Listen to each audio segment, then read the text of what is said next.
restoring the aircraft. And unfortunately it never really came to fruition, so it was returned to the Smithsonian in pieces.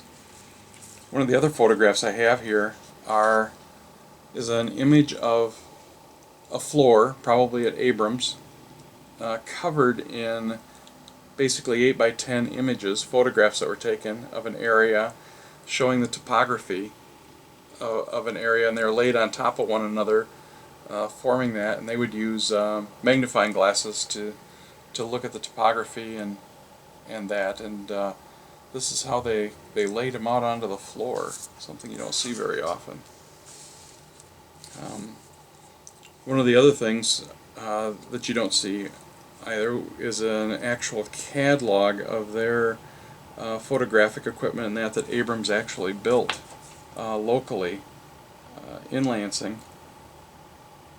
And it goes through and it shows all the equipment, magnifying glasses that were used, the contour finders, different cameras for mapping, camera exposure timing, sun compass that was utilized during the war quite a bit, and it was billed as standard equipment for geological exploration parties, and auxiliary equipment for marine craft, made to U.S. Army specifications. It also talked about their stratoplane, which is the Explorer, and the surveys that they do for city planning and for general engineering and construction. And so a rare glimpse into everything that Abrams did in the local, at their company here in Lansing.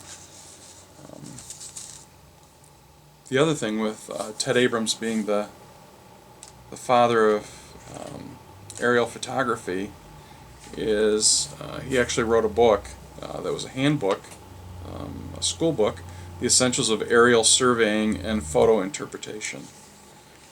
And he wrote this during the war in the 40s, and goes through all of the details and information that you would need to know to utilize the cameras and the images for your end result. Another item that's a actual piece of the cloth skin of the Explorer. This was removed from it when it was here in Lansing, actually in the 1970s, and this is an actual piece of the wing material that was on it, because the body was actually galvanized sheet metal, but the wings were cloth put on that.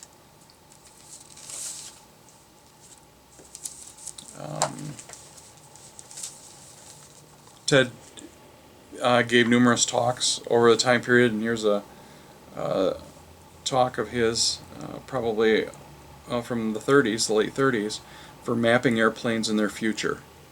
And this is a discussion that he put together and presented.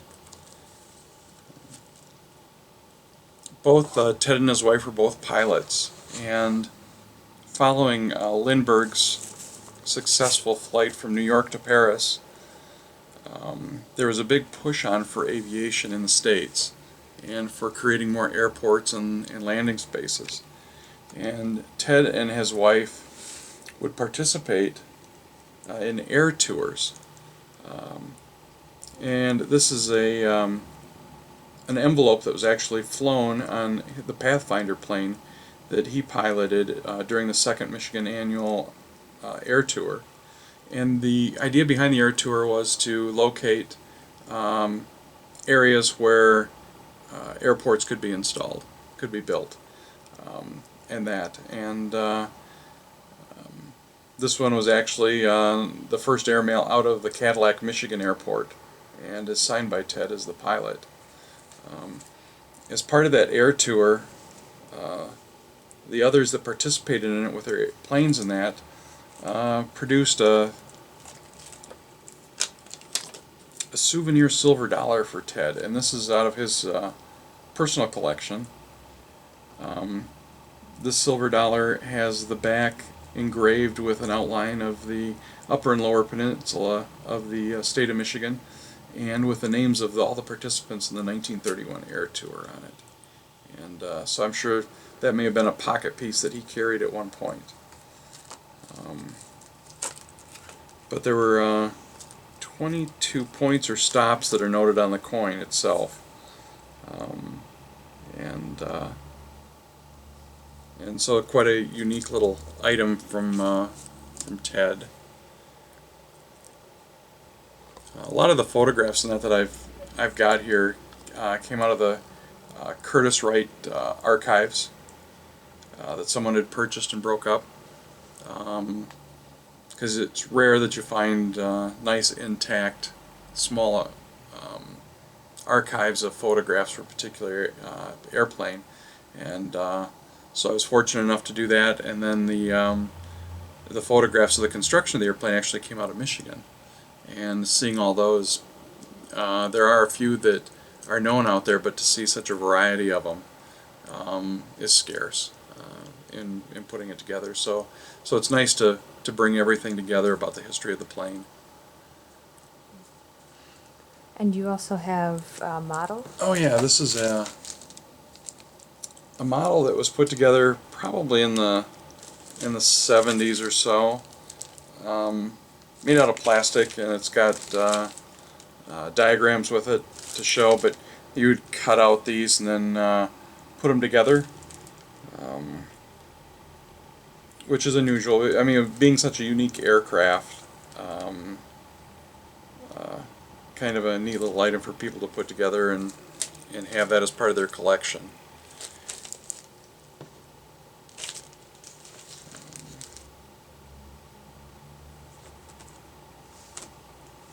How did you first get interested in collecting all of this? Yeah. I became interested in local history in the 80s. I've always been a collector, whether it was coins or stamps and that, but really took an interest in collecting local Lansing or Ingham County history. And in 1986 I purchased actually a scrapbook of items from the opening of the Capital City Airport in 1928, and it was the Lansing State Journal Reporter's scrapbook. So in it were all the photographs of the opening of the Capital City Airport, envelopes that were postmarked on the day that were sent out, newspaper clippings, you name it, it was in the album. And so that helped kind of launch the aviation aspect of local history. But a dear friend of mine who was a pilot in the area, Marion Babe Wyant Ruth, they'd call her Babe, she lived just west of the airport on Airport Road, and as a kid growing up she would watch the planes come in, and that she wound up putting together the first refreshment stand ever at an airport to raise money so that she could learn to fly. Her mother assisted her. Her and her mother together wound up opening up the first airport restaurants in Grand Rapids and Lansing. Babe passed away in 2005. She had an extensive aviation collection, which I wound up acquiring from the family, that covered not only the local history but nationally. She knew many of the early pioneer pilots. She was part of the 99s, which is the Amelia Earhart group of female pilots. She participated in powder puff derbies, so she was a racer. And wanted to keep her collection intact as a whole, because it means much more than breaking it up and seeing what's there. But she trained pilots during the war. She taught a number of pilots locally. She was quite the character for Lansing history and Lansing aviation. And so the collection has just grown over the years as things have become available, and I loan them out to the Historical Society when they have displays that they put on, and I've given presentations in that on a variety of topics for local history. So it's I've enjoyed it. It's been fun since all these decades to do. So. Do you have any favorite pieces? Probably my favorite piece out of Ted's stuff is the silver dollar, because it puts together coin collecting and Michigan history and aviation all on one piece. These would have been done by a jeweler, and who knows if there are more out there. There may be. Each individual may have had one, but kind of a nice keepsake from the event of promoting aviation in the state of Michigan, and unique as such. But probably that, and just seeing the original photographs of the construction of the plane, much clearer ideas to how intricate, how detailed for such a unique craft it was put together. When you look at what the Wright brothers did in 1903 to fly, and what Ted's goal was to take photographs utilizing the plane, and looking at the time in which it happened. The plane was first flown in 1937, and right on the heels of that was World War II. So the military was able to utilize his technologies during the war, and so the plane, and him being the father of aerial photography, played an important role in that. Was that the first time that these kind of aerial photographs were able to be taken? These kind of photographs, yes. The topography photographs, doing all the calculations so you knew, what it was, but aerial photography, people had been taking those since basically flight. Pointing a camera down or whatever, and taking a photograph of the ground or of the city that they may be in, a lot of the pilots. So, but this particular type of photography, yes, that was the first time. And it's the topography calculations that set it apart? Yeah, that and the detail. And the work that was done as far as now being able to map towns and cities from the sky in detail.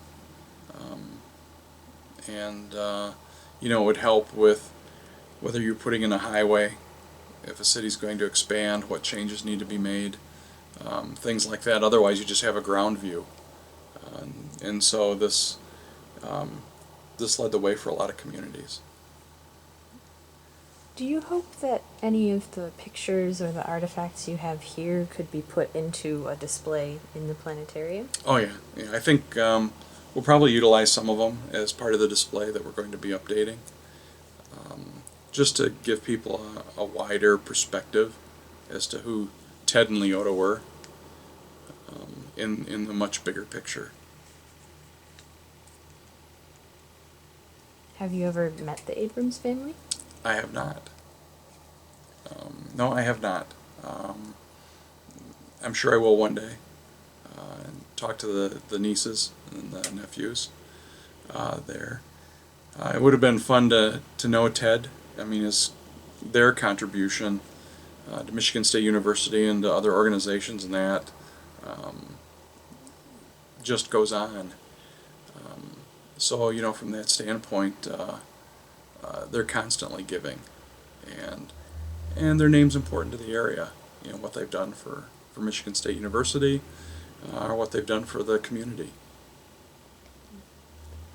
Could you go into a little bit more detail about what they have done for the university? That'd be a little difficult for me. Okay. Yeah.